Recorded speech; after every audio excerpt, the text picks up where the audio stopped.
Cette vidéo est sponsorisée par Card Market, le meilleur site pour acheter et vendre vos cartes. J'aime bien construire des commandants un peu bizarres, c'est un défi de deck building intéressant et en général ça fait un deck plutôt unique. Et il se trouve que beaucoup de ces commandants bizarres sont peu joués, donc j'ai classé les commandants que j'ai joués en termes de popularité. Et voici les 10 decks avec les commandants les plus impopulaires de Magic. Le plus populaire de cette liste, il a 397 decks sur EDH Rec. 397, c'est déjà très peu. C'est Gollum, le guide rusé. Alors je vais pas vous lire le texte puisque il est pas forcément simple à comprendre quand on le lit. En gros, son effet. Quand vous attaquez, vous regardez les deux cartes du dessus de votre bibliothèque et vous les remettez dans n'importe quel ordre. Ensuite, vous dites terrain ou non terrain. Et un adversaire choisit si vous dites la vérité. Il peut dire soit que vous mentez ou que vous dites la vérité, mais s'il se trompe, alors Gollum est imbloquable et vous piochez une carte. Par contre, s'il trouve, Gollum est retiré du combat. Quand on regarde cette carte, on se dit forcément qu'elle est très drôle. Pourquoi personne la joue? Parce que ça a beau être drôle, c'est complètement nul. Mais c'est drôle parce que c'est une carte qui vous incite directement à bluffer. Ça fait que son effet est assez incertain. Vous n'avez pas de moyen d'être sûr que Gollum va être imbloquable et que vous allez piocher une carte. Donc j'ai juste fait ce deck pour que ce soit un deck rigolo. Je l'ai blindé d'effets imprévisibles en fait. J'ai essayé de faire un deck avec le plus de choses imprévisibles dedans. Que ce soit des cartes bizarres, ou des effets, comme la Mu ou le Ninjutsu où on s'y attend jamais, ce qui fait que ça doit être le deck le plus faible que j'ai jamais créé. Et ce que j'ai remarqué avec ce deck, c'est qu'on se fait étonnamment focus, parce que les gens sont assez vexés quand tu les bluffes. Quand t'es en mode, ouais c'est un terrain au-dessus de mon deck, et il dit tu mens. Ah non, c'était la vérité, je t'ai eu. Puis ensuite à son tour il t'attaque puisque tu l'as vexé. Donc est-ce que je vous conseille ce commandant? Non. À moins que vous ayez envie de juste faire un deck rigolo comme moi. En numéro 9, c'est le Kellan Selesnya, avec une aventure qui crée des jetons cartes. Et quand il attaque, vous révélez la carte du dessus de votre bibliothèque. Si c'est une créature qui vaut 3 ou moins, vous la mettez dans votre main, sinon vous la mettez dans votre... Vous pouvez la mettre dans votre cimetière. C'est un deck que j'avais fait premièrement parce que j'aimais beaucoup les jetons cartes, et je crois que c'est le seul commandant du jeu qui crée des jetons cartes. À voir si c'est toujours le cas, mais il me semble. Donc j'ai blindé le deck évidemment de terrain comme tous les decks pour les jetons cartes, et de créatures qui coûtent 3 ou moins. Il y avait presque exclusivement des créatures qui coûtent 3 ou moins, et quelques créatures comme Titan Solaire qui synergisent avec les cartes qui coûtent 3 ou moins. C'est également un des decks les plus faibles que j'ai jamais fait, puisque si vous mettez que des créatures qui coûtent 3 ou moins dans votre deck, vous remarquerez que vous aurez beaucoup de mal à gagner. Alors vous allez ramp, y a pas de problème, vous allez avoir plein de créatures sur le board, mais moins de créatures que si vous aviez un deck jeton. Donc c'est comme un deck jeton, mais en moins bien, où vous payez plus de mana pour avoir moins de créatures. Donc je vous conseille pas spécialement ce commandant, il est pas particulièrement fort, mais vous pourriez le construire avec une restriction moins importante que moi. Si c'est le cas, pourquoi pas. Numéro 8, c'est Cyclonus, le saboteur, une carte double face. De ce côté-là, il coûte 4, c'est une 2-5 vol. Quand il inflige des blessures de combat à un joueur, il connise, puis si sa force est de 5 ou plus, vous le convertissez. De l'autre côté, quand il inflige des blessures de combat à un joueur, vous le convertissez, et si vous le faites, vous avez une autre phase de début. Après cette phase, donc untap, upkeep, draw. C'est un petit peu, c'est même très tordu comme carte. Vraiment, il fonctionne bizarrement. Donc c'est un petit peu dur à construire, puisqu'il faut réussir à monter sa force à 5.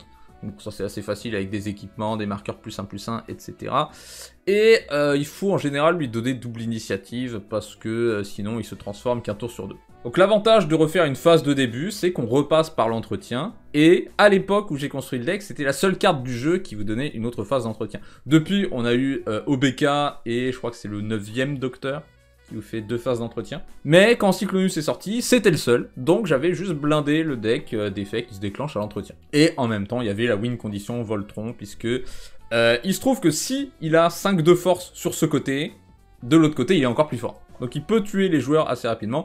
Repasser par l'étape de début, ça vous fait aussi dégager tout votre terrain, donc vous pouvez jouer plus de sorts pendant vos tours, ça vous fait repiocher une carte, enfin, c'est plutôt bien. Je pense que je vous conseillerais le commandant, même s'il a moins d'intérêt qu'OBK, qui vous fait prendre plein d'étapes d'entretien d'affilée, et qui en plus apporte une couleur supplémentaire. Mais c'est un twist intéressant à OBK si vous voulez changer un peu, ou si comme moi, vous la trouvez beaucoup trop forte. Si quelqu'un commence à augmenter la force d'OBK, tuez-la immédiatement. Numéro 7, avec 324 decks, c'est Iraxa, Impératrice de Mars. Mono rouge, 5-4, piétinement et cri de guerre. Quand vous lancez un sort depuis n'importe où autre que votre main, vous créez une 2-2 Alien Guerrier. On est sur le premier deck que j'ai encore à ce jour, et honnêtement, c'est un de mes decks préférés, Iraxa. Je trouve ça trop marrant à jouer, d'avoir plein d'effets qui exilent des cartes du dessus de la bibliothèque.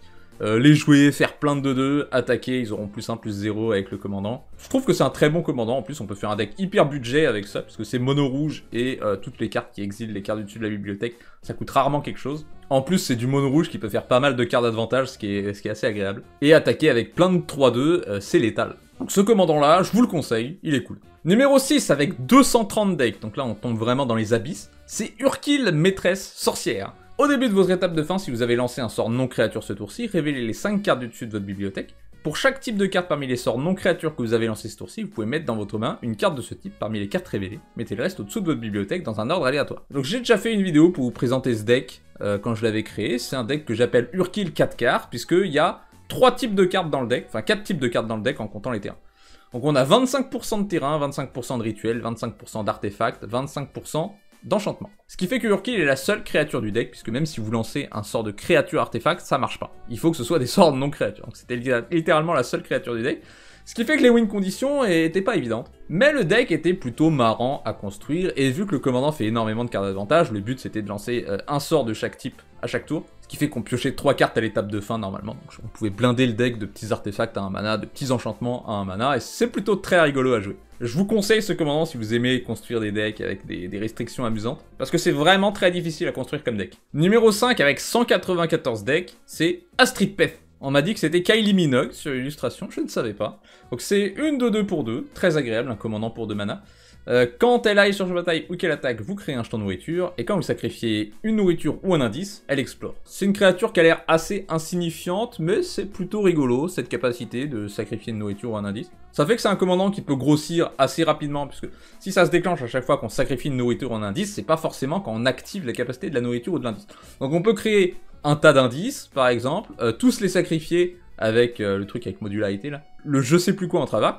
Astrid Peth va explorer plein de fois, donc on peut mettre plein de cartes au cimetière, lui mettre plein de marqueurs, avoir plein de terrain en main. Le commandant grossit étonnamment vite. Les gens ont souvent été étonnés par la puissance de ce deck, parce que le commandant a l'air complètement nul, donc c'est pas dur d'être étonné. C'est également un deck qui peut gagner pas mal de points de vie à force de sacrifier de la nourriture, ça finit par avoir de l'importance. Juste, il faut pas mal de mana pour se permettre d'activer les capacités de nourriture et d'indices. Donc c'est un deck qui est très drôle à jouer. Je le conseillerais pas, pour autant, je crois que c'est pas pour tout le monde ce genre de commandant. Numéro 4 avec 183 decks, c'est Adewale. Quand il arrive sur le champ de bataille, vous révélez les 6 cartes du dessus de votre bibliothèque, et vous pouvez mettre un assassin, un pirate ou un véhicule dans votre main. Et à chaque fois qu'un véhicule que vous contrôlez inflige des blessures de combat à un joueur, on peut renvoyer Adewale depuis le cimetière dans la main. Alors ce commandant, il a peut-être pas l'air très fort.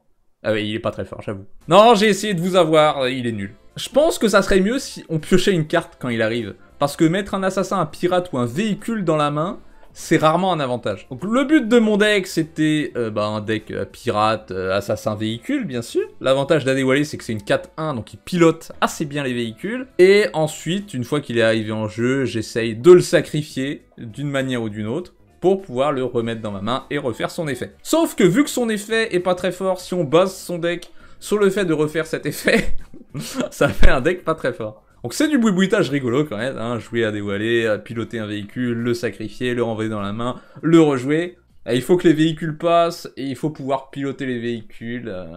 Adewale le fait, mais il faut pouvoir relancer Adewale parce que ça coûte quand même 6 mana de le lancer 2 fois par tour. Enfin voilà, il y avait beaucoup de problèmes avec ce commandant. J'ai essayé, je pense que le deck fonctionnait pas. Et je pense que même dans un tribal pirate, ça vaut pas le coup.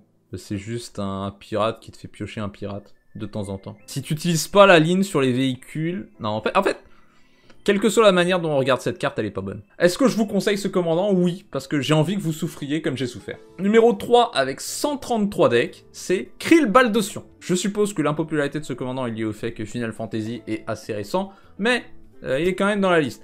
Donc c'est une 2-1 pour 2 liens de vie. Quand vous lancez un sort non créature, vous pouvez renvoyer une créature de valeur de mana égale à la valeur de mana de ce sort depuis le cimetière dans votre main. Ne faites ceci qu'une seule fois par tour. Oui, j'ai bien lu, c'est égal à la valeur de mana du sort et pas inférieur ou égal. Donc si vous lancez un sort qui coûte 3, vous pouvez pas récupérer une créature qui coûte 2 depuis votre cimetière dans votre main. Ce qui fait que ce commandant est quand même vachement nul. Ça renvoie même pas la créature sur le champ de bataille, ça va juste dans la main, et il faut que tu lances un sort qui coûte le même coup. Ce que j'ai fait avec ce deck, c'est qu'il contient que 2 valeurs de mana différentes. J'ai que des créatures et des sorts non créatures qui coûtent 2 et 3. Donc on est quand même sur une grosse restriction. Ensuite, il faut remplir le cimetière. En bleu-blanc, c'est pas des plus simples. Il y a quelques créatures qui se sacrifient, ça c'est plutôt chouette. Quelques sorts bleus qui font meuler et qui font défausser, de ce côté-là, on en a suffisamment j'imagine. Mais si tu meules des sorts non créatures, là, Là, t'es pas content. Donc c'est un deck que j'arrive à faire fonctionner quand même. Hein. Une fois qu'on a que 2 coups de mana différents dans le deck, ça arrive à fonctionner, bizarrement. Encore heureux, je dis rien. C'est pas fameux non plus. Le problème de ce deck, comme pour Kellan, je pense que vous l'avez vu venir, c'est que c'est dur de trouver des win conditions. On a des équipements, cette fois, des équipements qui coûtent 2 et 3 et qui peuvent un peu booster les créatures. Je sais pas si j'ai déjà gagné avec ce deck. Hein. C'est quand même pas évident. J'ai essayé de rajouter des win conditions. Elle s'affiche à l'écran, je me souviens plus ce que j'ai mis. Mais ouais, c'est pas très fort. Mais c'est assez rigolo à jouer.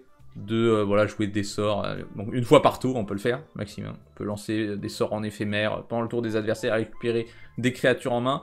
Il y a des techs assez rigolotes. Par exemple, recycler une créature. T'as une créature, quand tu la recycles, tu dégages un permanent. Tu peux la recycler, dégager un terrain, lancer un sort, le renvoyer dans la main. C'est très rigolo ça. Mais le deck est pas bon. Je vous conseille pas ce commandant. Je sais pas à quoi ils pensaient quand ils l'ont créé. C'est vraiment très faible comme capacité. Je pense que même si ça renvoyait la créature sur le terrain, ça serait pas spécialement fort. En numéro 2, avec 117 decks, c'est Inga, Œil de Rune. Une 3-3 pour 4 mono bleu. Quand elle arrive sur le champ de bataille, vous faites regard 3. Quand elle meurt, vous piochez 3 cartes. Si 3 créatures ou plus sont mortes ce tour-ci. En mono bleu, ouais. Donc c'est une carte qui me fascine. Parce que ça aussi, je me dis, mais à quoi ils pensaient? Qu'est-ce qu'ils pensaient qu'on allait faire de cette carte quand ils l'ont créée? C'est pour quel format ça? C'est quoi ça? Inga, Œil de Rune. Ça m'étonne pas du tout qu'il y ait que 117 decks, c'est vraiment catastrophique comme créature. Mais le deck était plutôt bon.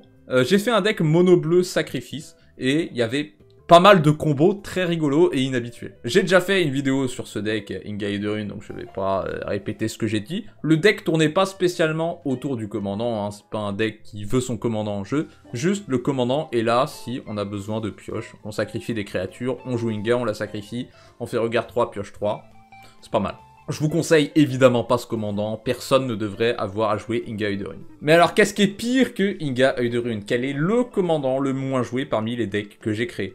Eh ben c'est un commandant plutôt bon, c'est Mishra, Prodige, Excavateur, une 2-1 pour 3 en mono rouge, célérité, pour 1 vous défaussez une carte, vous piochez une carte, et quand vous défaussez 2 ou moins un artefact, vous ajoutez 2 mana rouge, cette capacité se déclenche qu'une seule fois par tour. Moi je la trouve juste bien cette carte, hein. C'est bien, t'as un commandant en zone de commandement qui rampe, il rampe puisque vous payez un mana pour en ajouter 2.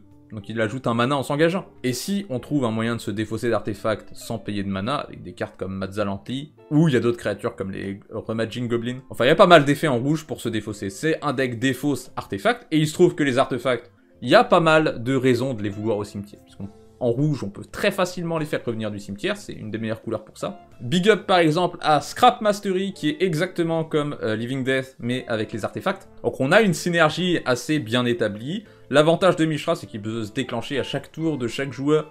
Donc on peut se défausser d'artefacts pendant le tour des adversaires pour activer des capacités après. Je trouve que c'est un commandant plutôt bon, il a peut-être été boudé parce que c'est une Unco, mais il est pas mal du tout. Et vous, c'est quoi le commandant le moins populaire que vous ayez créé? N'hésitez pas à le dire en commentaire. Merci d'avoir regardé cette vidéo. Et merci aux membres qui soutiennent la chaîne. Vous êtes toujours de plus en plus et ça m'étonne à chaque fois. Merci infiniment de m'aider à faire vivre cette chaîne. Songez à devenir membre si vous avez envie de me soutenir, si vous voulez avoir accès à une vidéo supplémentaire chaque jour où j'améliore, où je crée des decks aux abonnés. Abonnez-vous, rejoignez le Discord en description si vous voulez parler de Magic ou jouer à Magic. Je vous dis à bientôt.